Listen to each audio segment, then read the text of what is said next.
உங்களுக்கு சாப்பிட்ட உடனே வந்து வாந்தி வர மாதிரி இருக்கா, இல்லை சாப்பிட்ட உடனே போய் வாந்தி எடுத்துடுறீங்க, இல்லைனா வந்து ஒரு மாதிரி நெஞ்சு ஃபுல்லாக எப்பயுமே எரிஞ்சிட்டே இருக்குது, நெருப்பு உள்ளே கொளுத்தி போட்ட மாதிரி தக்கன்னு எரிஞ்சிட்டே இருக்குது அப்படின்னு நினைக்கிறீங்களா, இல்லைனா அந்த மாதிரி ஃபீல் பண்ணுறீங்களா, உங்களுக்கு வந்து என்ன ப்ராப்ளம்னு தெரிஞ்சுக்கணுன்னு இருக்கா? இது இல்லாமல் எனக்கு எப்பயுமே வந்து வாய் ஃபுல்லாக ஒரு மாதிரி கசப்பாகவே இருக்குது, எனக்கு வந்து பசியே எடுக்க மாட்டேங்குது, சாப்பிடணுன்னே எனக்கு தோண மாட்டேங்குது, சாப்பாடை பார்த்த உடனே எனக்கு வந்து வயிறு ஃபுல்லான மாதிரி இருக்குது அப்படின்னு ஃபீல் பண்ணுற பர்சனாக இருந்தீங்கன்னா உங்களுக்கு என்ன பிரச்சனை, அதுக்கு என்ன சொல்யூஷன் அப்படின்றத நம்ம இன்னைக்கு பார்க்கலாம். சுவாசி ஹெல்த் ஸ்பாட் சேனல் வியூவர்ஸ் அனைவருக்கும் வணக்கம். இது உங்கள் டாக்டர் சுபாஷினி. நான் சொன்ன மாதிரி அறிகுறிகள்லாம் இருக்குது அப்படின்னா இதில் ஒன்றுக்கும் மேற்பட்ட அறிகுறிகள் ஒரே பர்சனுக்கு இருக்கலாம், இல்லை இதில் ஏதாச்சும் ஒன்று மட்டும் உங்களுக்கு இருக்கிறதுக்கான வாய்ப்பும் அதிகம். காரணம் என்ன அப்படின்னு பார்த்தீங்க அப்படின்னா கேஸ்ட்ரைட்டிஸ் அப்படின்னு சொல்லுவோம், அதாச்சும் நம்ம வயிற்றில் இருக்க லைனிங்கோட அழற்சி அப்படின்னு சொல்லுவோம். சரிங்களா? இதனால சில பல காரணங்கள் வரதுண்டு. என்ன காரணம், என்ன அறிகுறிகள் அப்படின்னு பார்த்தோம் அப்படின்னா நான் சொன்ன மாதிரி சாப்பிடவே பிடிக்காது, ஃபஸ்ட்டு சாப்பாடை பார்த்தாலே வேண்டாம் அப்படின்ட்டு ஒதுக்கிட தோணும். இல்லை அப்படின்னு பார்த்தீங்கன்னா சாப்பிட்டோம் கொஞ்சோண்டு எப்படியோ அட்ஜஸ்ட் பண்ணி சாப்பிட்டுட்டோம் அப்படின்னா கூட உடனே போயிட்டு ஒரு நம்ம வாமிட் எடுக்கணும்னு நினச்சி போக மாட்டோம், ஆனால் அது கொஞ்சம் உள்ளே போன உடனேவே நமக்கு வந்து வாமிட் வர ஆரம்பிச்சிடும். வாய் எப்போவுமே வந்து ஒரு மாதிரி கசப்புலே இருக்கும், வாயெல்லாம் சுற்றி புண்ணு இருக்கும், உள்ளே பார்த்தீங்க அப்படின்னா வாய் உதடு எல்லாத்துலேயும் ஒரு சின்ன சின்ன புண்ணு இருக்கும், எப்போவுமே எரிஞ்சிட்டே இருக்கும். இல்லை அப்படின்னா உங்களுக்கு இந்த நெஞ்சு மேல் பகுதி ஃபுல்லாக வந்து நெருப்பை கொட்டி வச்ச மாதிரி ஒரு மாதிரி தகன்னு எரிஞ்சிக்கிட்டே இருக்கும். இந்த மாதிரி சிம்டம்ஸ்லாம் இருக்குது அப்படின்னா அதுக்கான மெயின் ரீசன் என்னென்னா உங்களுக்கு வந்து அந்த கேஸ்ட்ரிக் இரோஷன் இருக்கிறதுக்கான காரணமாக இருக்கலாம். என்ன அப்படின்னா நம்ம சிம்பிளாக சொல்லணும்னா அல்சர் கூட இருக்கலாம். சரிங்களா? அந்த மாதிரி இருக்குது அப்படின்னா எதனால் அது வந்திருக்கும் அப்படின்றத நம்ம ஃபஸ்ட்டு தெரிஞ்சுக்கணும். அது ஏன் நடந்திருக்கு, என்ன நடந்திருக்கு அப்படின்றத நம்ம புரிஞ்சுக்கணும். சரிங்களா? இப்போது எதனால் வந்திருக்கலாம் அப்படின்னு பார்த்தீங்க அப்படின்னா நம்ம வந்து ஒரு ப்ராப்பரான ஒரு ஆரோக்கியமான ஃபுட்டு இல்லை ஆரோக்கியமான முறையில் சமைக்கப்படாத ஃபுட் ஏதாச்சும் எடுத்துக்கிறோம் அப்படின்னா, இல்லை வெளியில் ஏதாச்சும் சாப்பிட்றோம், கண்டாமினேட்டடான வாட்டர் எடுத்துக்கிறோம், ஒரு அசுத்தமான தண்ணி எடுத்துக்கிறோம், இல்லை வந்து அந்த தண்ணியில் ஏதோ ஒரு அசுத்தம் இருக்குது அப்படின்னா அந்த உள்ளே போகிறதுல பாக்டீரியா வந்து ஒன்று ஃபார்ம் ஆக ஆரம்பிச்சிடும். நம்ம சொல்கிற மாதிரி ஹெலிகோபாக்டர் பைலோரி அப்படின்ற ஒரு பாக்டீரியா இருக்குது. இந்த மாதிரி நம்ம அசுத்தமான தண்ணியோ இல்லை வெளியில் அடிக்கடி சாப்பிட்றதுனால இல்லை வந்து அது சுகாதாரமான முறையில் தயாரிக்கப்படாத சாப்பாடெலாம் எடுத்துக்கும் போது என்ன ஆகும் அப்படின்னா இது உள்ளே போயிட்டு ஃபார்ம் ஆக ஆரம்பிச்சிடும்.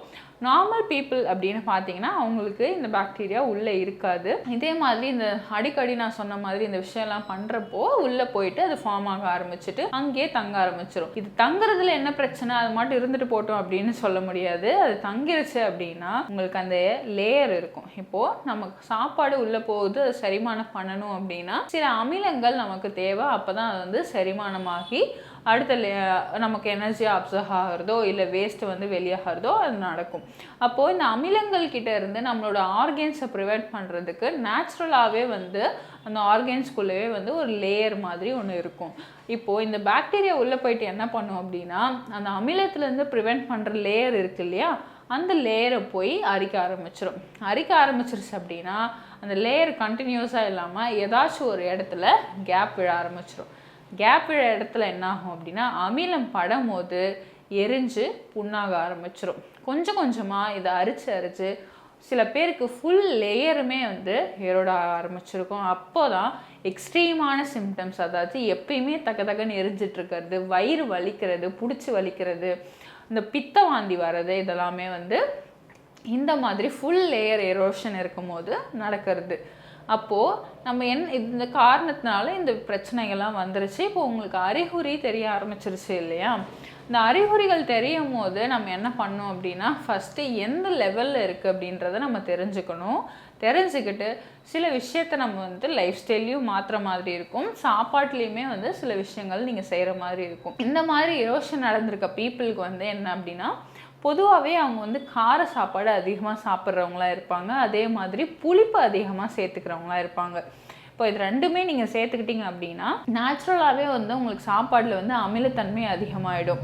அப்போ அதுவுமே எக்ஸ்ட்ராவாக போயிட்டு என்ன பண்ணும் அப்படின்னா அந்த லேயரை வந்து இன்னுமே வந்து அழற்சி ஆக்கிடும், அதாச்சும் எரோஷன் பண்ணி விட்டுரும். ஸோ நம்ம எடுத்துக்கிற சாப்பாடுலேயுமே வந்து என்ன சுவை எடுத்துக்கிறோம் அப்படின்றது ரொம்பவே முக்கியம். ரொம்ப ஸ்பைசியாவோ இல்லை ரொம்ப சால்ட்டியாவோ அந்த மாதிரி எடுத்துக்கிறோம் அப்படின்னா அதுவுமே இதை வந்து அக்ரிவேட் பண்ணுறதுக்கு நிறைய சான்ஸ் இருக்குது. ஸோ இந்த கண்டிஷன்ஸ் இருக்குது அப்படின்னு தெரிஞ்சதுக்கப்புறம் நீங்கள் என்ன பண்ணலாம் அப்படின்னா நிறைய வந்து ஸ்வீட் டேஸ்ட்டில் இருக்க ஃபுட்ஸை நீங்கள் எடுத்துக்கலாம். ஸ்வீட் டேஸ்ட்னால் ஸ்வீட் எடுத்துக்கணுன்றது கிடையாது. இப்போ பால் அப்படின்னு பார்த்தீங்க அப்படின்னா பால் வந்து ஒரு மதுரத்தன்மை, அதாவது ஒரு இனிப்பு தன்மையுடைய ஒரு பொருள் தான். அந்த மாதிரி சில விஷயங்களை நம்ம வந்து சாப்பாட்டில் இன்க்ளூட் பண்ணுறது ரொம்ப நல்லது இருக்கும். உங்களுக்கு அந்த இரோஷனை வந்து ப்ரிவென்ட் பண்ணி கொடுக்கும். இப்போ இது எதனால் வருது, எது மூலயமா இது ஆகியிருக்கு, என்ன அறிகுறிகள் அப்படின்றத நம்ம தெரிஞ்சுக்கிட்டோம் இல்லையா? இப்போ சாப்பாடில் என்னென்ன சேஞ்சஸ் பண்ணணும் அப்படின்றத சொல்லிட்டேன். அதாச்சும் டைமுக்கு சாப்பிட்றது ஒரு ரொம்ப இம்பார்ட்டண்டான விஷயம். அதே மாதிரி அதிக காரம் புளிப்புகளை வந்து எடுத்துக்காமல் இருக்கிறதும் ரொம்ப நல்லது. சாப்பாட்டில் இந்த சேஞ்சஸ் பண்ணியாச்சு. அடுத்து நான் என்ன சேஞ்சஸ் பண்ணணும்னு கேட்டிங்க அப்படின்னா, நீங்கள் வந்து டைமுக்கு தூங்கி எந்திரிக்கிறது ரொம்ப இம்பார்ட்டண்ட்டு. அதுவுமே வந்து அந்த சைக்கிளை வந்து ரெஃப்ரெஷ் பண்ணி கொடுக்கறதுக்கு யூஸ்ஃபுல்லாக இருக்கும். உங்களோட டாக்ஸின்ஸ் வெளியில் தள்ளுறதுக்கும் அது ஹெல்ப்ஃபுல்லாக இருக்கும். இந்த 2 சேஞ்சஸை ஃபஸ்ட்டு நீங்கள் பண்ணிட்டீங்க அப்படின்னா உங்களுக்கு அதில் 30% பிரச்சனைகள் இல்லை 30 to 50% பிரச்சனைகள் வந்து இதிலே வந்து நம்ம சரி பண்ணிடலாம். மீதி இருக்க 50% சரி பண்ணுறதுக்கு நம்ம எடுத்த உடனே என்ன பண்ணுவோம்னா ஒரு ஜெலுசிலியோ எதையோ ஒன்று வாங்கி குடிச்சு அதை வந்து கூல் பண்ணி விட்டுரும். அந்த மாதிரி இல்லாமல் அந்த காரணத்தை கண்டுபிடிச்சி அந்த காரணத்தை சரி பண்ணுற ட்ரை பண்ணுங்கள். ஏதோ ஒன்று ஒரு கோட்டிங் தானே இல்லை அப்படின்ட்டு எதையோ ஒன்று ஊற்றி அதை ஜில்லுன்னு ஆக்கி விட்டால் மட்டும் போதும்னு இல்லாமல் வேரில் இருந்தே அதை சரி பண்ணுறதுக்கு என்ன பண்ணலான்னு தான் நம்ம யோசிக்கணும். அப்போது அதுக்கு நேச்சுரலாகவே நம்ம என்ன காம்பன்சேட் பண்ணுறதுக்கு என்ன பண்ணலாம் அப்படின்ட்டு ஒரு சின்ன சின்ன ஹோம் ரெமடிஸ் நான் உங்களுக்கு சொல்கிறேன். அதெல்லாம் நீங்கள் ஃபாலோ பண்ணிட்டு வந்து அதை நீங்கள் சரி பண்ணிக்கலாம். இப்போ நான் சொன்ன மாதிரி சின்ன சின்ன ஹோம் ரெமடிஸ் நான் சொல்கிறேன். அதை ஃபாலோ பண்ணிவிட்டு இந்த கேஸ்ட்ரிக் எரோஷன் இல்லை வந்து கேஸ்ட்ரைட்டிஸ் தொந்தரவுலேருந்து நீங்கள் விடுபடலாம். அதில் ரொம்ப முக்கியமானது அப்படின்னு பார்த்தீங்கன்னா ஏலக்காய். ஒரே ஒரு ஏலக்காயை எடுத்துக்கோங்க. ஒரு சிட்டிகை இல்லை ஒரு 2 சிட்டிகை மட்டும் சுக்கு பொடியை ஆட் பண்ணிக்கோங்க. தண்ணியில் விட்டு நல்லா கொதிக்க வச்சதுக்கப்புறமா இந்த தண்ணியை குடிச்சிட்டு வந்தீங்க, அது கூட கொஞ்சம் பனை வெல்லமோ இல்லை பனங்கற்கண்டோ சேர்த்து குடிச்சிட்டு வந்தீங்க அப்படின்னா உங்களுக்கு அந்த கேஸ்ட்ரிக்கால வரக்கூடிய எல்லா தொந்தரவுமே வந்து நல்லா கிளியர் ஆகிடும். இதை நீங்கள் காலை வேலையில் இல்லைனா வந்து டீ குடிக்கிற டைமுக்கு பதிலாக இதை பண்ணிட்டு வந்துக்கலாம். அதே மாதிரி நைட்டு நீங்கள் தூங்க போகிறதுக்கு முன்னாடி நான் சொன்ன மாதிரி ஒரே ஒரு ஏலக்காயை எடுத்துக்கிட்டு இல்லை 1 to 2 ஏலக்காய் வரைக்கும் கூட எடுத்துக்கலாம். அதை வந்து நல்லா சுட வச்ச பால், ஒரு கிளாஸ் சுட வச்ச பாலில் ஒரு 2 to 3 ஏலக்காயை போட்டு நல்லா கொதிக்க வச்சு சாப்பிட்டீங்க அப்படின்னாலும் உங்களுக்கு வந்து இந்த கேஸ்ட்ரிக் ப்ராப்ளம்லேருந்து ரிலீஃப் கிடைக்கும். அடுத்து ரொம்ப முக்கியமாக பார்த்தோம் அப்படின்னா மாதுளை தோல் கஷாயம். இந்த மாதுளை தோல் கஷாயம் யார் எடுத்துக்கணும் அப்படின்னா ரொம்ப அட்வர்ஸ் கண்டிஷனில் இருக்குது. எனக்கு வந்து இந்த கேஸ்ட்ரிக் பிரச்சனையை ரொம்ப அதிகமாகி வயிற்றுலேருந்து சில பேருக்கு வந்து கொஞ்சம் ரத்தமாக வெளியில் வரும். வாந்தி எடுக்கும் போது ரொம்ப அதிகம் கிடையாது, கொஞ்சம் கம்மியாக வரும். ஸோ அந்த மாதிரி ரத்தமே வர பேஷண்ட்ஸ்க்கு கூட இந்த மாதுளை தோல் கஷாயம் எடுத்துக்கிறீங்க அப்படின்னா உங்களுக்கு அது வந்து நல்லாவே ஹீல் பண்ணி கொடுத்து அந்த ரத்தமே வராத அளவுக்கு உங்களுக்கு ப்ரிவெண்ட் பண்ணும். என்ன பண்ணணும் அப்படின்னா மாதுளை பழம் சாப்பிட்றீங்க இல்லையா, சாப்பிட்டு முடிச்சதுக்கப்புறம் அந்த தோலை நீங்கள் வந்து நல்லா கழுகிட்டு ஒரு இளர் வெயிலில் இல்லைனா வந்து கொஞ்சம் நிழலில் வந்து உலாத்தி வச்சுக்கோங்க. நல்லா காஞ்சி அப்படியே உடைச்சா உடையிற மாதிரி இருக்கும். அந்த மாதிரி காய வச்சதுக்கப்புறமா ஒரு அரை மாதுளை தோல் மட்டும் எடுத்துகிட்டு நல்லா பொடி பண்ணிக்கோங்க. பொடி பண்ணிவிட்டு அதை வந்து 1.5 டம்ளர் தண்ணியில் நல்லா போட்டு கொதிக்க விட்டு ஒரு டம்ளர் ஆனதுக்கப்புறமா நீங்கள் வந்து இந்த வெறும் வயிற்றில் எடுத்துக்கிறீங்க அப்படின்னா ரொம்ப அட்வர்ஸ் கண்டிஷன் நான் சொன்ன மாதிரி ரத்தமே வருது அப்படின்னாலும் உங்களுக்கு அதையுமே வந்து இந்த மாதுளை தோல் கஷாயம் வந்து சரி பண்ணி கொடுக்கும். அடுத்தது பார்த்தீங்க அப்படின்னா ரொம்ப சிம்பிள், வாழைப்பழம். இந்த வாழைப்பழத்து கூட கொஞ்சம் நெய் சேர்த்தோ இல்லை தேன் சேர்த்தோ நீங்கள் காலையில் எடுத்துக்கிறீங்க அப்படின்னா அதுவுமே வந்து ரொம்ப நல்லது. ஆனால் இதை வந்து வெறும் வயிற்றில் எடுக்காமல் காலையில் கொஞ்சம் தண்ணி குடிச்சிட்டு இல்லைனா 1 ஸ்பூன் தேன் குடித்ததுக்கு அப்புறமா இந்த வாழைப்பழம் எடுத்துக்கலாம். இல்லைனா அந்த வாழைப்பழ தோலில் இருக்கிற அந்த இதை வந்து வழுக்கி எடுத்து கூட நீங்கள் அதையுமே வந்து தேன் சேர்த்து உள்ளே எடுத்துக்கும் போது இந்த இரோடட் லேயர்ஸ்க்கு வந்து ஒரு லேயராகவே அது ஃபார்ம் பண்ணி கொடுத்து உங்களுக்கு வந்து ப்ரிவென்ஷன்லேருந்து ஹெல்ப் பண்ணும். அடுத்து பார்த்தோம் அப்படின்னா அதிமதுரம் நீங்கள் என்ன பண்ணணும் அப்படின்னா 1 ஸ்பூன் அதிமதுரம் எடுத்துக்கலாம். நம்ம டீஸ்பூன் இருக்கு இல்லையா, ஸ்மால் டீஸ்பூனில் 1 ஸ்பூன் அதிமதுரம் எடுத்து அதே அளவுக்கு சமமான தேன் கலந்து நீங்கள் குழைச்சி நாக்கில் தடவிட்டு வர மாதிரி செய்யலாம். இல்லை அப்படின்னா ஃபுல்லாகவே நீங்கள் சாப்பிட்றது மூலியமாகவும் உங்களுக்கு வந்து இந்த கேஸ்ட்ரிக் எரோஷன் ப்ராப்ளம்லேருந்து நல்லா ரிலீஃப் கிடைக்கும். இல்லை எனக்கு தேன் சேர்த்து சாப்பிட பிடிக்கல அப்படின்றவங்க பால்லே வந்து அதிமதுரத்தை மிக்ஸ் பண்ணிவிட்டு குடிக்கும் போது உங்களுக்கு இதே பெனிஃபிட் கண்டிப்பாக கிடைக்கும்.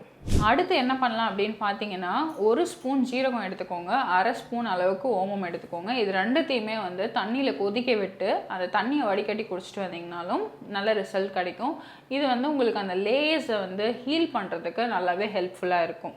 ஒரு 1.5 டம்ளர் தண்ணி வச்சு 1 டம்ளராக சுண்டை வச்சு நீங்கள் இதை குடிச்சிட்டு வரலாம். இதுக்கு அடுத்து பார்த்தீங்க அப்படின்னா அந்த வாழைப்பூ இருக்கு இல்லையா, அந்த வாழைப்பூவில் ஒரு 1லேருந்து ஒரு 2 பூ வந்துட்டு எடுத்துகிட்டு கொஞ்சம் வேக வச்சுக்கோங்க. தண்ணியில் விட்டு கொதிக்க வச்சிங்கன்னா வெந்துடும். வெந்ததுக்கப்புறம் என்ன பண்ணிக்கலாம், அதை அப்படியே வந்து மசிச்சும் நீங்கள் வந்து மோரில் மிக்ஸ் பண்ணி சாப்பிடலாம். இல்லை ஃபுல்லாகவே நீங்கள் அப்படியே சாப்பிட்றதுனாலும் பிரச்சனை கிடையாது. சாப்பிட்டுட்டு வெண்ணெய் பிரித்து எடுத்த மோரை வந்து குடிச்சிக்கலாம். இது ரெண்டும் பண்ணும்போது உங்களுக்கு அந்த லேயர்ஸ் வந்து ஆறுறதுக்கு நல்லா ஹெல்ப்ஃபுல்லாக இருக்கும். அந்த லேயர்ஸை ரிப்பேர் பண்ணி உங்களுக்கு கொடுக்கும். அடுத்து ரொம்பவே வந்து ஹெல்ப்ஃபுல் அண்ட் பெனிஃபிட் அதிகம் அப்படின்னு பார்த்தீங்கன்னா நெல்லிக்காயும் தேனும். இதை நீங்கள் வந்து நெல்லிக்காய் பொடியை தேன் கூட சேர்த்து சாப்பிடலாம். இல்லை அப்படின்னா நெல்லிக்காவை முன்னாடியே வாங்கிட்டு வந்து வச்சுட்டு சுத்தமான மலை தேனில் ஊற வச்சுருங்க. நல்லா ஊறினதுக்கப்புறம் டெய்லியும் ஒரு நெல்லிக்காய் எடுத்து மென்று சாப்பிட்றீங்க அப்படின்னா அதுவுமே நல்ல பெனிஃபிட் கிடைக்கும். இது எல்லாத்தையும் கண்டிப்பாக ஃபாலோ பண்ணுங்கள். எல்லாத்தையும் ஒரே நாளில் ஃபாலோ பண்ணணும்னு அவசியம் கிடையாது. ஏதாச்சும் ஒன்றை மட்டும் ஃபாலோ பண்ணிட்டு வாங்க. ரெகுலராக ஃபாலோ பண்ணிட்டு வரப்போ உங்களுக்கு நல்ல ரிசல்ட்ஸ் கிடைக்கும். இப்போது நான் ஹோம் ரெமெடிஸ் சொன்னேன் இல்லையா, இதே மாதிரி சில யோகாசனமுமே வந்து இதுக்கு ஹெல்ப்ஃபுல்லாக இருக்கும்.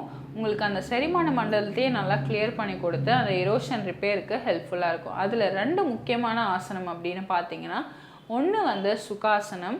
இந்த சுகாசனம் பண்ணும் போது என்ன ஆகும் அப்படின்னா, அந்த சில பேருக்கு வந்து ஸ்ட்ரெஸ்னால் ஒரு மாதிரி கோபம் வருது, இல்லை ஆங்ஸைட்டினால் வந்து அசிடிட்டி வர்றதுக்கான ரீசன்ஸ் இருக்கும். அந்த மாதிரி பீப்புள் வந்து என்ன பண்ணலாம் அப்படின்னா, இந்த யோகாவை வந்து ஃபாலோ பண்ணுறீங்க அப்படின்னா உங்களுக்கு அந்த ஆங்ஸைட்டி அந்த ஸ்ட்ரெஸ்லாம் ரெடியூஸ் ஆகும்போது உங்களுக்கு அசிடிட்டி கம்மியாகிட்டு வரதை நீங்கள் கண்கூட பார்க்கலாம். ஸோ சுகாசனம் பண்ணும்போது பிராணாயாமமும் சேர்த்து பண்ணுறது ரொம்ப நல்லது. அடுத்தது பார்த்தீங்க அப்படின்னா அர்த்த மத்ஸ்யேந்திராசனம் அப்படின்னு சொல்லுவோம்.